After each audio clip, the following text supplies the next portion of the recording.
As you can see, I'm not in my office today. I'm here in the church library, which is appropriate because I have yet another book to share with you today. Your home wow lesson this week is from the first part of John 21, and that happens after Jesus rose from the dead and after he appeared to the disciples in the upper room.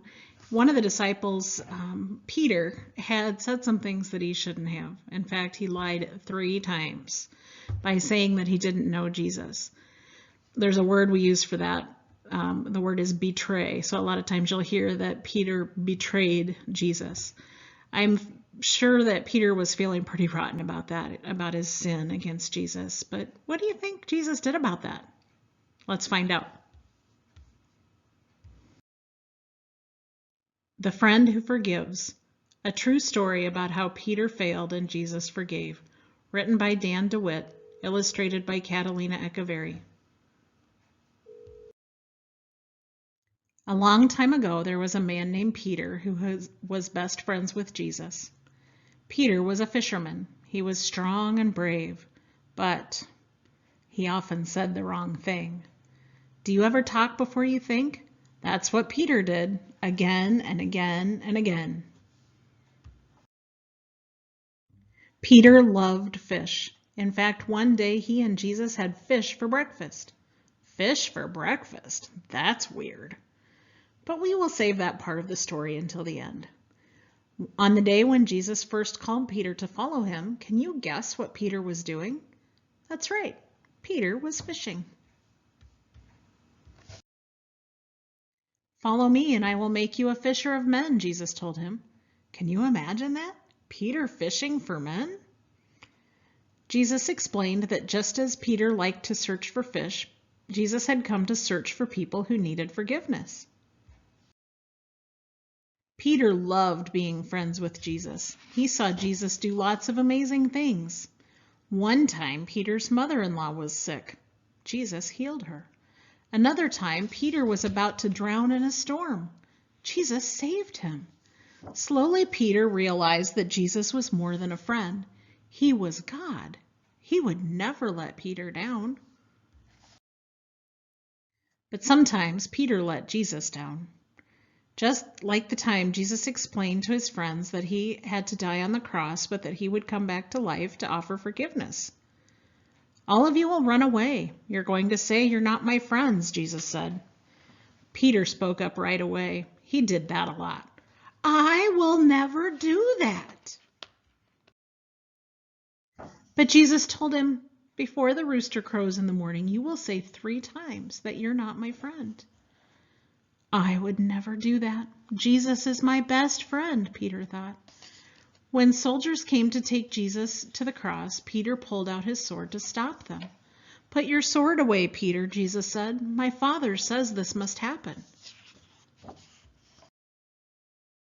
Jesus let the soldiers take him to a courtyard to stand trial. Peter followed from far away. Aren't you one of Jesus' friends? A young girl asked as she opened a gate for Peter to enter the courtyard. What do you think Peter said?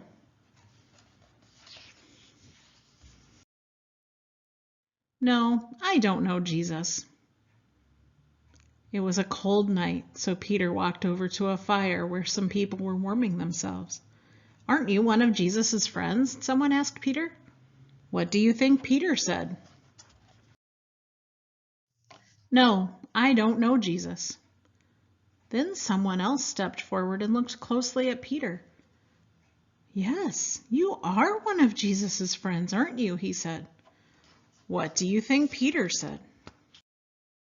No, I don't know Jesus. Right then, at that very moment, a rooster crowed. Jesus turned around and looked straight at Peter. Then Peter remembered that Jesus had said, before the rooster crows, you will say 3 times that you are not my friend. Peter was so sad. He knew he had failed Jesus again and again and again. He didn't just need to find other people who needed forgiving. He needed forgiving too. Peter felt terrible. He ran out of the courtyard and he cried and cried and cried. Peter had let his best friend down, and now it was too late because the soldiers had taken Jesus away to be killed. But Peter didn't stay sad because Jesus didn't stay dead. 3 days later was the first Easter Sunday when Jesus came back to life to offer people forgiveness. But would he forgive Peter for failing so badly? One day, Jesus went looking for Peter. Where do you think Jesus found him? That's right. Peter and his friends were fishing. Jesus called to them from the beach. Peter jumped out of the boat into the water and rushed to the beach to see Jesus. And this is where Jesus and Peter had fish for breakfast. Fish for breakfast? That's weird. Peter was so happy to see Jesus alive, but would Jesus forgive him? Peter wasn't sure. Maybe Jesus wouldn't want to talk to him. Maybe Jesus wouldn't want to be friends with him. But yes, Jesus did want to talk to Peter. And yes, Jesus did want to forgive Peter. Wow. And since Peter had said he didn't know Jesus 3 times, Jesus gave Peter the chance to say 3 times, "I love you, Jesus." That's how Peter became a forgiven fisher of men. Peter spent the rest of his life telling people about his best friend Jesus. He told them that if they put their trust in Jesus, he would forgive them again and again and again. That's because Jesus was Peter's best friend. He forgave him again and again and again. And if you trust in Jesus, he will forgive you too, again and again and again.